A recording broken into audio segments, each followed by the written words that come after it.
오늘 본문의 말씀은 사실 지난주 수요일 날 새벽에 성도님들과 짧게 새벽에 나눴던 본문인데, 말씀을 묵상하다 보니 우리 성도님들과 좀 더 깊이 은혜를 나누겠다라는 마음이 들어서요, 귀하게 함께 다시 준비해서 나왔습니다.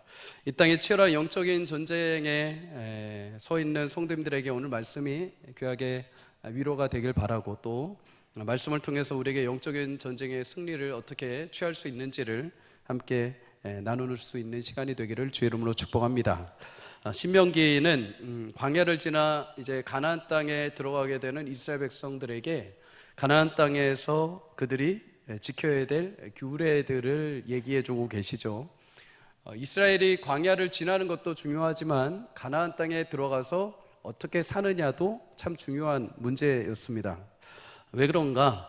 여러분, 가나안 땅에 들어가는 것이 중요한 것이 아니라 그 땅에 들어가서 하나님의 백성으로서 하나님이 주신 복을 누리며 살아가는 것, 그것이 참된 가나안의 의미인 것이죠. 이 시대도 마찬가지입니다. 하나님께서 여러분과 저를 구원하시고 또 하나님 나라에 임하게 하실 때까지, 그 전에는 우리는 어떻게 보면 가나안이라는 이 세상의 땅에서 하나님이 주시는 복과 은혜를 맛보면서 살아가도록 우리를 하나님의 자녀로 택해 주신 줄 믿습니다. 그 복이라는 것은 세상의 물질이나 건강이나 가치를 넘어서 굉장히 신령한 차원의, 이 땅 거하고는 차원이 다른 굉장히 놀라운 하나님으로부터 주시는 복이죠. 그래서 에베소서 1장 3절은 하늘에 속한 모든 신령한 복을 우리가 입었다라고 말씀을 합니다. 이 신령한 복, 치열한 정쟁터와 같은 이 현실 가운데 그 복과 은혜를 누리기 위해서는 하나님의 말씀 앞에 서서 그 말씀을 따라 살아갈 때 하나님이 예비하신 풍성한 부유함의 은혜를 누리게 되는 줄 믿습니다. 그러면 그 신령한 복과 특권을 어떻게 얻을 수 있는가?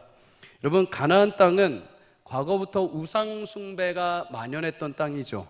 하나님께서 이스라엘 백성들을 부르시고 그들을 굳이 가나안 땅으로 보내시는 이유 중에 하나는 가나안 땅에 죄가 가득 찼기 때문입니다.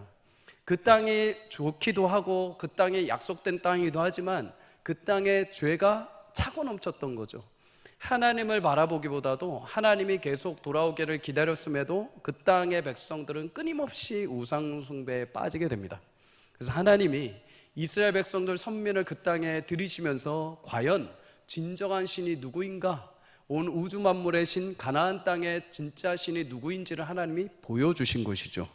그래서 가나안 땅에 들어갔을 때 이스라엘 백성들이 마주하게 된 현실은 그냥 아무 문제가 없고 그냥 아무런 불편함이 없는 땅이 아니라 그 땅에 이미 있는 우상 숭배를 하는 그 민족들과 어쩔 수 없는 영적인 전쟁을 해야 됩니다.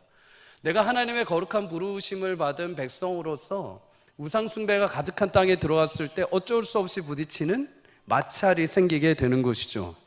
하나님의 백성으로서 이 세상을 살아가는 우리도 마찬가지입니다. 세상에서 내가 아무런 문제가 없고 아무런 불편함이 없다? 그건 좀 이상한 것이죠. 왜요? 세상은 세상의 방법대로 굴러가거든요. 세상은 가나안처럼 우상 숭배로 가득한 죄악의 혐오스러운 모습들이 굉장히 많이 있습니다. 근데 그런 곳에서 살아가는 거룩한 하나님의 백성들이 들어가 있는데 거기에 마찰이 없고 문제가 없고 부딪힘이 없다는 것은 이상한 것이죠. 그래서 우리는 이런 가나안 땅에 들어와서 살 때 어쩔 수 없는 영적인 마찰과 전쟁을 치를 수밖에 없습니다.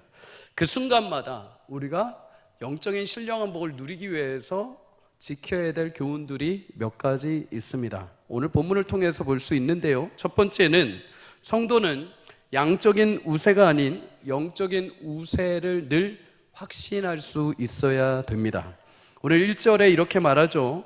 적군과 말 그리고 병거와 백성이 너보다 많다. 이 땅에 적군, 말, 병거, 백성이라고 하는 그 당시 군대를 말합니다. 군대가 많음을 보게 될 것이다. 그런데 너희는 두려워하지 마라. 하나님은 여러분 이 땅을 사는 날 동안에 우리에게 눈앞에 보이는 현실이 없다고 말씀하지 않으십니다. 오히려 그게 훨씬 더 많다라고 이야기를 하십니다. 그러면서 두려워하지 말라고 하시죠. 이스라엘 백성들이 마주한 가나안 땅에 들어갔을 때 여러분, 가나안이 그냥 아무것도 없는 그냥 잔디밭이 아니었습니다. 그 땅에 가나안 민족의 대적들, 철병거도 있었고 싸움을 잘하는 군인들도 있었고 그 민족들은 거대한 키를 가진 족속들이었습니다. 그러면 이스라엘 백성들은 어떻습니까?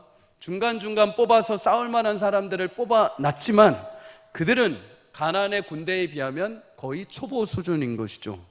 가나안에는 말이 끄는 전차도 많았습니다. 그런데 이스라엘은 솔로몬 왕 이후에나 전차가 만들어지기 시작을 했죠. 이런 현실 속에서 이스라엘 백성들은 가나안 땅에 딱 들어가자마자 자신들보다 크고 조직적이고 숫자도 많은 군대를 보면서 당연히 마음이 위축될 수밖에 없습니다. 이것이 양적인 우세 싸움에서 이미 마음이 지기 시작을 한 거죠. 여러분, 눈에 보이는 숫자적으로 이스라엘이 불리한 것처럼 보이게 됩니다. 양적 우세 싸움에 사로잡히면 사실 사람은 필연적으로 마음에 두려움이 찾아오게 되어 있죠. 두려움. 여러분, 마음에 이 두려움이 찾아오면 이미 전쟁의 승패가 끝이 난 겁니다. 이미 진 거죠. 그래서 링 위에 오르는 권투 선수들, 격투기 선수들은 이미 링 아래서부터 이미 싸움을 치열하게 시작을 합니다. 두려움과의 싸움이죠.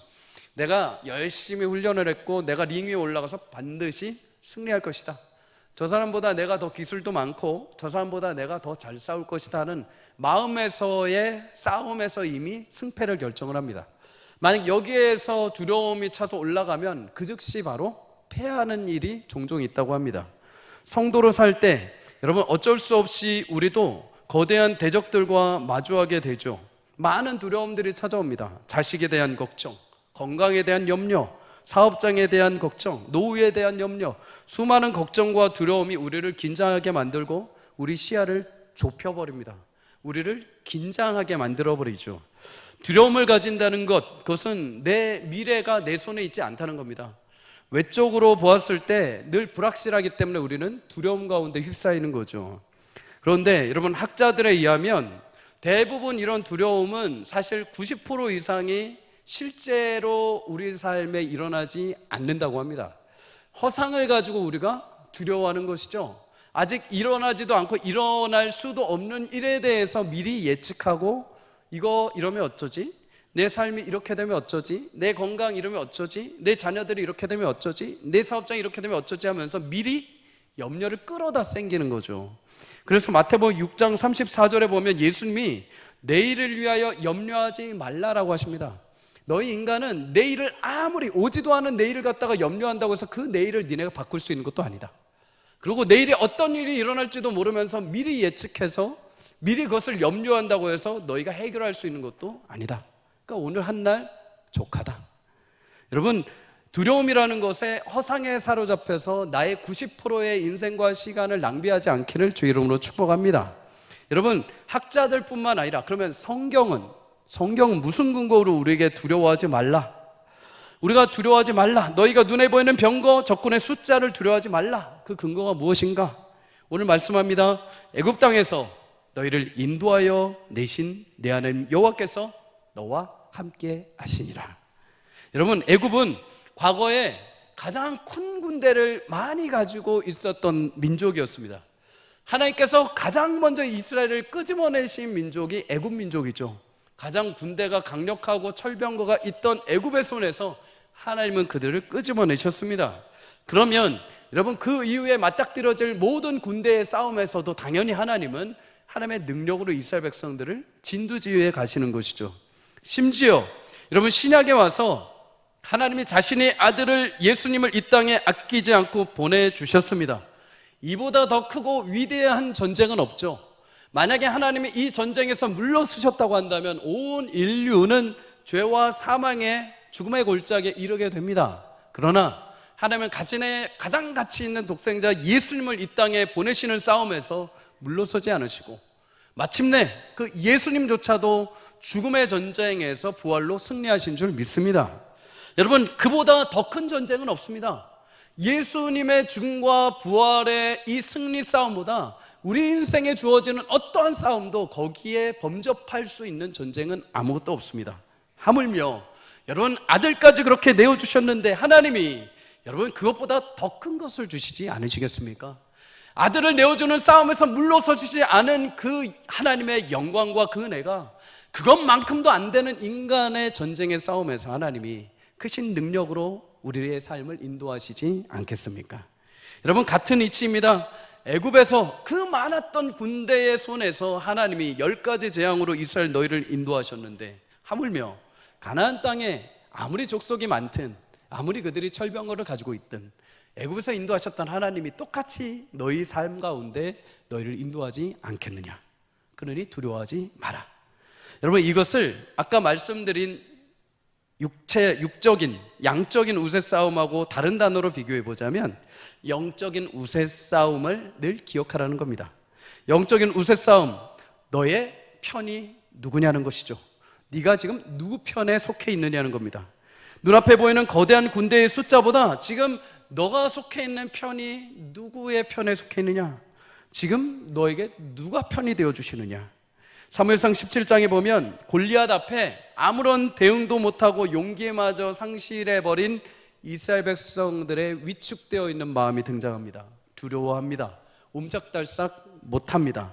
전형적인 양적인 우세 싸움에 밀려서 두려움 가운데 아무도 그 앞에 나가지 못하고 있죠. 하지만 그 속에서 유일하게 다윗만이 이 싸움은 양적인 우세 싸움이 아니라 영적인 우세 싸움인 것을 압니다.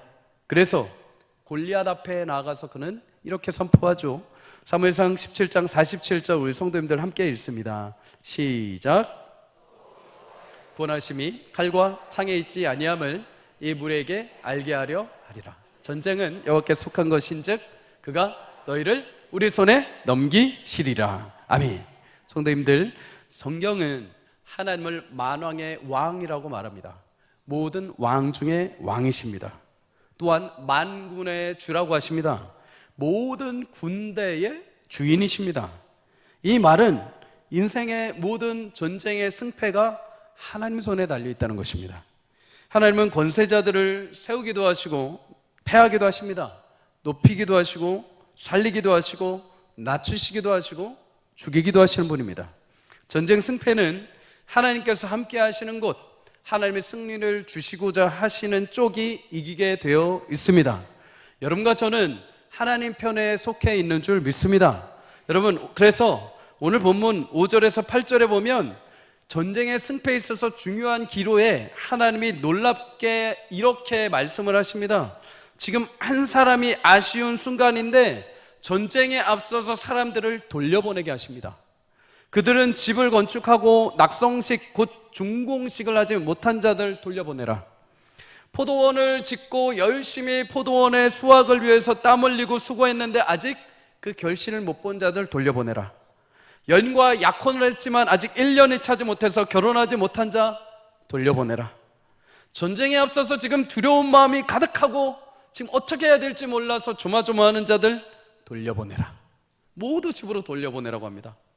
숫자의 가지치기를 지금 하신 겁니다. 여러분, 왜 그렇습니까? 물론 혹시 전쟁에서 내가 전사를 해서 열심히 준비했던 것들을 다른 사람이 누릴 수 있는 안타까운 현실도 있지만 중요한 것 중 하나는 전쟁의 승패는 사람의 숫자에 달린 것이 아니라는 것입니다. 사사시대에 하나님께서 미디안 군대를 전쟁으로 승복하게 하시기 위해서 기드온이라는 사사를 세우십니다. 여러분, 기드온을 통해서 하나님이 처음에 32,000명을 모으시죠. 그런데 그 중에 두려워하는 자들이 있었습니다. 불러서 왔긴 한데 어떻게 해야 되나? 지면 어떡하나? 내 집에 아직 결혼 이제 해야 할 처자가 있는데, 나 집에 지금 포도 열매 이제 가서 빨리 내일 수확해가지고 그거 따다가 팔아가지고 어떻게 해서는 또 자금 마련하고 해야 되는데, 나 저거 포도 좀 만들어야 되는데, 이런 마음에 여러 가지 생각을 가진 자들이 있었죠. 하나님 그 사람들 어떻게 하느냐? 돌려보내십니다. 뭐라 하지 않으십니다. 그래서 22,000명이 돌아오고 1만 명이 남습니다. 자, 1만 명 데리고 이제 싸움 할 만하겠죠. 근데 하나님 여기서 끝내지 않으십니다. 기드온아, 저 1만 명 데리고 호숫가에 가서 물을 떠먹여라. 물을 먹이는데 사람이 자기들 마음대로 막 먹겠죠. 그런데 두 부류가 나타나게 됩니다. 한 부류는 엎드려서 손을 움켜서 물을 입에 대고 먹는 사람, 한 부류는 무릎을 꿇고 그저 물을 핥아먹는 사람, 이렇게 두 부류로 나누게 됩니다. 그런데 그 중에서 엎드려 손으로 움켜서 입을 대고 핥는 자 300명, 그 300명을 하나님 남으라고 하시고 나머지는 다 돌아가라고 하십니다. 여러분, 이거는 움켜서 마시든 무릎을 꿇고 마시든 어떤 것이 하나님 기뻐하시냐, 그것이 아닙니다. 하나님 보시고 양쪽 중에 적은 숫자를 남기신 겁니다. 여러분, 전쟁에 앞서서 미디안 군사 당신의 성경에 말하는 거 보면 메뚜기 떼와 같이 많았다라고 합니다. 메뚜기 떼와 같이 많은 적군 앞에 32,000명에서 22,000명 돌려보내고, 여러분 10,000명 중에서 또 돌려보내고 300명 남기십니다. 여러분, 심지어 전쟁을 어떻게 하시는지 아십니까? 전쟁에서 그러면 적어도 300명 남았으면 멋진 무기라도 제공을 해 주셔야 되는데, 기드온아 가서 항아리를 들게 해라. 그리고 횃불을 그 안에 담아라. 밤중에 산에 올라서 그들에게 항아리를 깨고 횃불을 들고 외치게 해라. 이게 답니다. 여러분, 전투에 임하는데 숫자도 적고 무기도 별 볼 일 없습니다. 무엇을 말씀할까요? 전쟁의 승패는 사람의 숫자가 아니라 하나님 손에 달려있다는 것입니다. 사랑하는 성도님들, 성도는 그의 전 인생과 삶이 주께 속해 있는 줄 믿습니다. 하나님께서 성도의 인생에 함께 하시며 그 삶을 인도해 가시는 줄 믿습니다. 동시에 인생의 많은 전투와 같은 현실 속에서도 하나님이 나의 편이 되어 주시기에 치열한 싸움에서도 우리는 숫자 싸움이 아니라 하나님이 영적으로 내 편에 계시면, 내가 하나님 편에 거하면 하나님의 영광스러운 승리를 맛보게 되는 줄 믿습니다. 여러분, 내 편이 되신다는 것은 하나님이 나를 위해서 대신 싸워주시는 것뿐만 아니라 하나님이 나의 부르짖음에 응답하신다는 것도 의미가 담겨 있습니다. 그래서 시편 118편에 보면 시편 기자는 내가 고통 중에 주께 부르짖을 때 주께서 내게 응답을 하시고 나를 넓은 곳에 세우셨다. 넓은 곳이라는 것은 나를 자유하게 세우셨다. 승리의 자유의 벌판에 세우셨다라는 의미입니다. 그러면서 그가 그 뒤에 이렇게 고백합니다. 시편 118편 6절에서 7절 우리 성도님들 함께 읽습니다. 시작. 여호와는 내 편이시라 내가 두려워하지 아니하리니 사람이 내게 어찌할까? 여호와께서 내 편이 되사 나를 돕는 자들 중에 계시니 나를 미워하는 자들에게 보응하시는 것을 내가 보리로다. 아멘. 여러분, 우리의 싸움의 승패는 눈에 보이는 숫자적인 양적인 싸움이 아니라 하나님의 영적인 우세 싸움에 있는 줄 믿습니다. 하나님이 나와 함께 하시면, 영적인 우세가 내 안에 있으면 고난과 핍절하는 현실 속에서도 하나님 반드시 영광스러운 승리의 은혜를 맡게 하실 줄 믿습니다. 여러분, 눈앞에서 영광의 잔치를 베풀어 주실 것입니다. 사람이 나를 어찌하리요, 세상이 나를 어찌하리요, 하나님이 내 편이 되신다면 이 땅에서 어떠한 문제와 아픔이 있을지라도 하나님이 내게 영광스러운 승리를 맛보게 하십니다. 여러분, 그런 임마누엘의 하나님이 여러분과 함께 하심을 믿고 믿음의 삶을 계속 이어갈 수 있기를 주 이름으로 축복합니다. 마지막으로 두 번째로, 전쟁 속에 우리가 중요한 요소가 하나 있습니다. 그건 무엇이냐? 성도는 어디서든 선한 믿음의 선포를 할 수 있어야 합니다.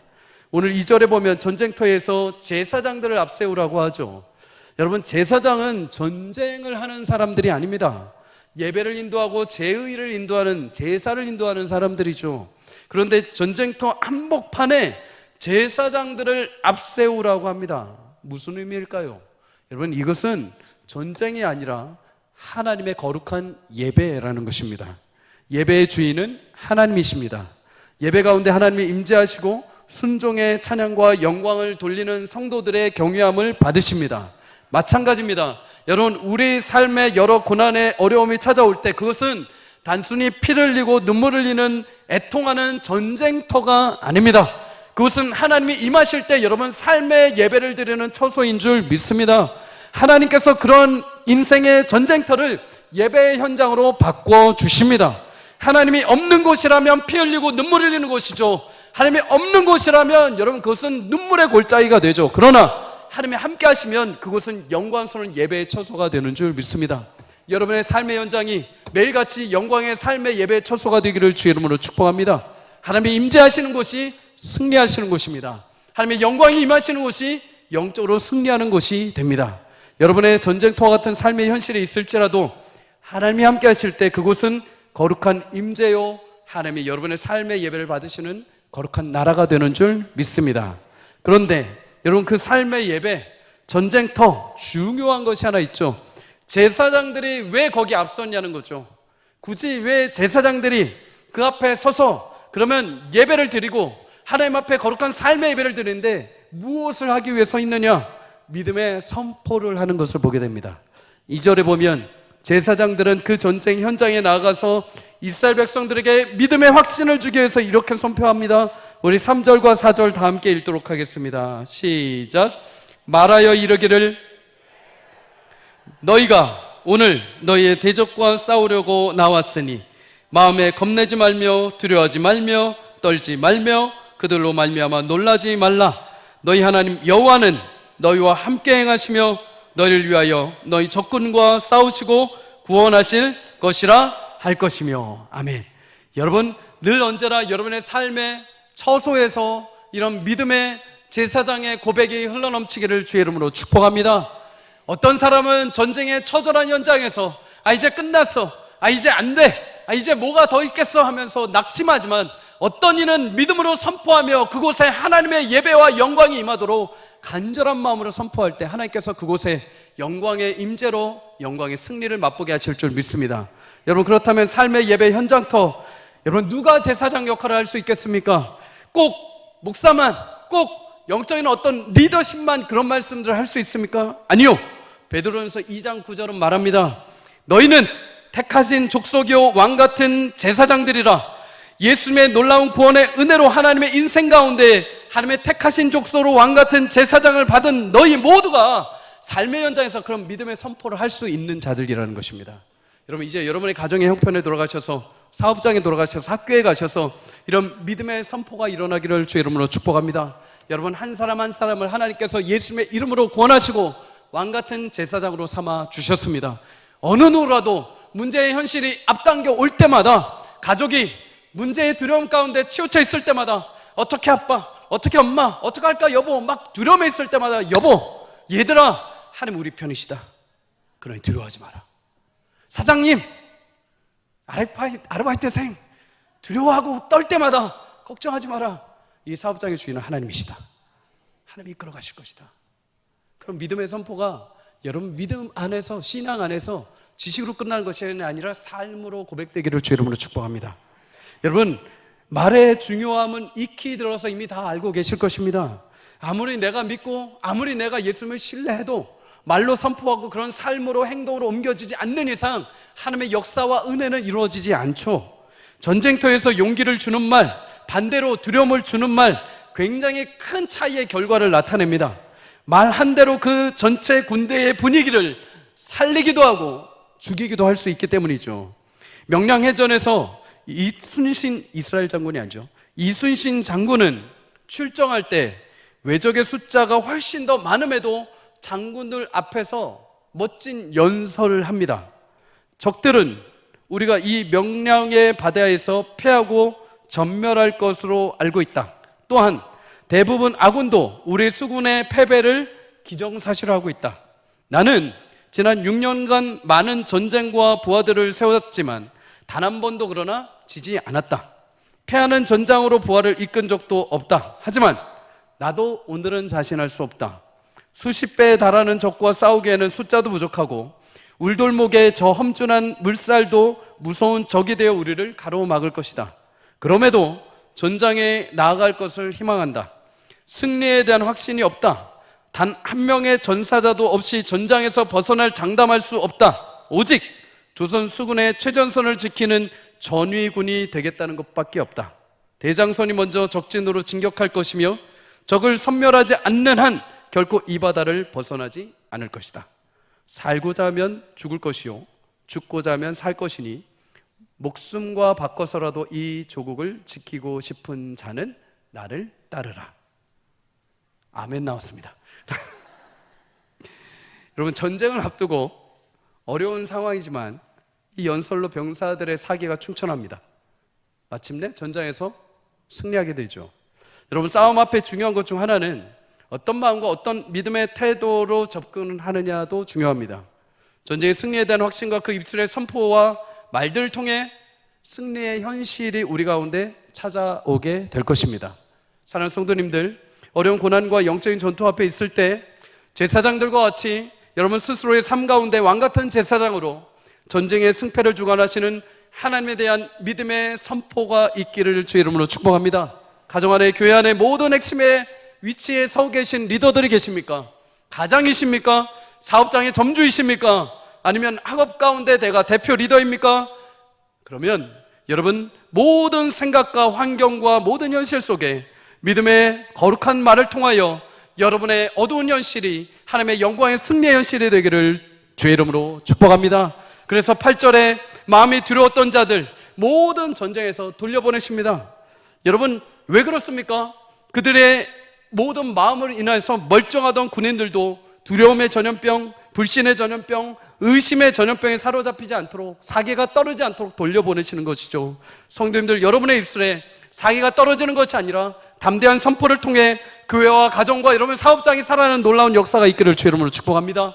믿음의 용기를 들어서 내가 믿고 내 편에 서 계신 하나님을 의지한다면 여러분 담대한 믿음을 선포하시며 이 어려운 난관도 하나님께서 합력하여 선을 이루게 하실 줄 믿고 이 자리를 묵묵히 지켜가겠습니다라는 아름다운 믿음의 용기의 거룩한 선포를 통해 하나님께서 여러분 삶에 놀라운 승리의 역사와 은혜를 베풀어 주실 줄 믿습니다.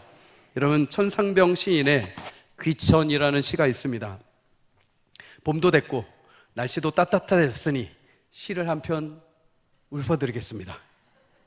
나 하늘로 돌아가리라.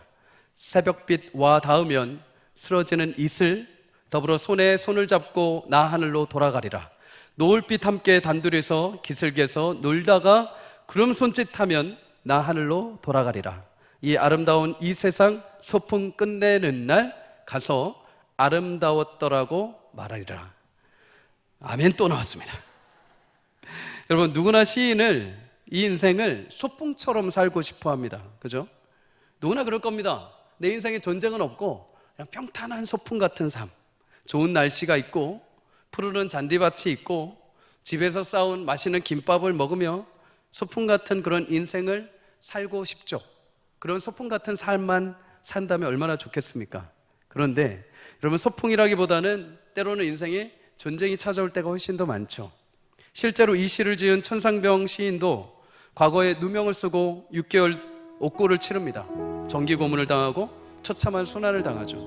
그러면서 시는 이렇게 고백합니다. 소풍이라고 인생을. 최근에 개봉한 소풍이라는 영화가 있습니다. 천상병 시인의 이 귀천의 시에서 소풍이라는 단어를 따와서 제목을 지은 거죠. 내용을 조금 소개하자면, 목사님 저는 이 영화 볼 거예요 하시는 분들은 귀를 막으십시오. 논에 이른 여주인공이 60년 만에 고향을 찾아가서 절친이자 사돈의 친구와 함께 즐거운 시간을 보냅니다. 두 여인은 목욕탕도 가고 햄버거도 나눠 먹고 스티커 사진도 찍으면서 소녀 시절로 돌아갑니다. 그리고 우연히 첫사랑도 만나서 옛 추억을 서로 회상합니다. 영화 속에 이런 대사가 나옵니다. 세상살이가 한바탕 소풍인데 갈 때도 그랬으면 좋겠다. 그만하면 참 잘 살았다. 주인공은 지나온 세월을 보며 소풍 같다고 말을 하죠.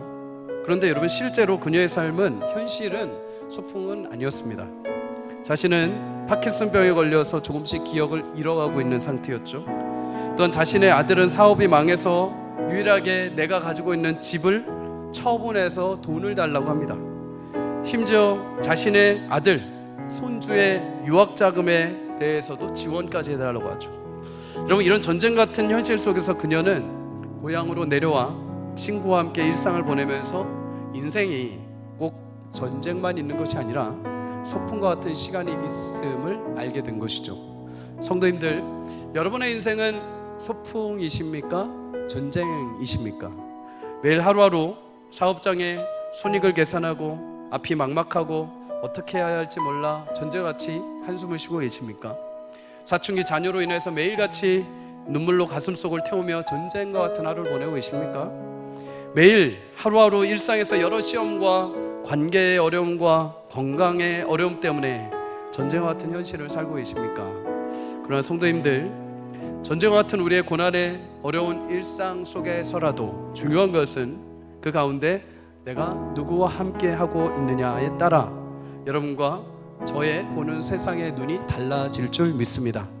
허벌판에 홀로 서 있다면 그것은 나의 생존을 위한 두려움과 염려와 싸워야 하는 전쟁터일 것입니다. 하지만 하나님 아버지와 내가 그곳에 함께 한다면 부모님과 함께 온 소풍 나온 푸른 잔디밭이 되는 것입니다.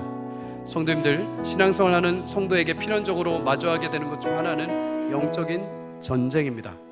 예수를 믿는 그 순간부터 우리는 화려하고 평탄한 소풍과 같은 삶을 꿈꾸지만 매일 찾아오는 현실의 치열한 싸움 가운데 때로는 전쟁을 맛볼 수 있습니다.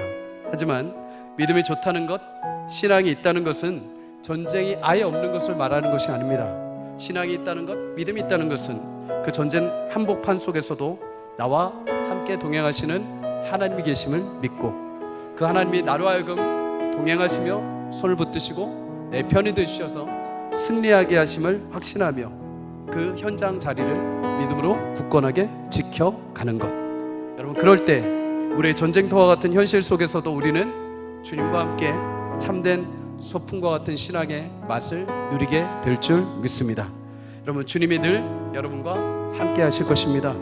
전쟁 같은 현실 가운데 고와 같이 우리를 놔두지 않으시고 예수님이 부활의 놀라운 승리의 은혜를 허락하신 것처럼 여러분과 함께 하시며 마지막 그 영광의 승리를 함께 맛보게 하실 것입니다. 한 주 동안에도 여러분의 삶의 현장에 믿음의 거룩한 선포가 있기를 주의 이름으로 축복합니다.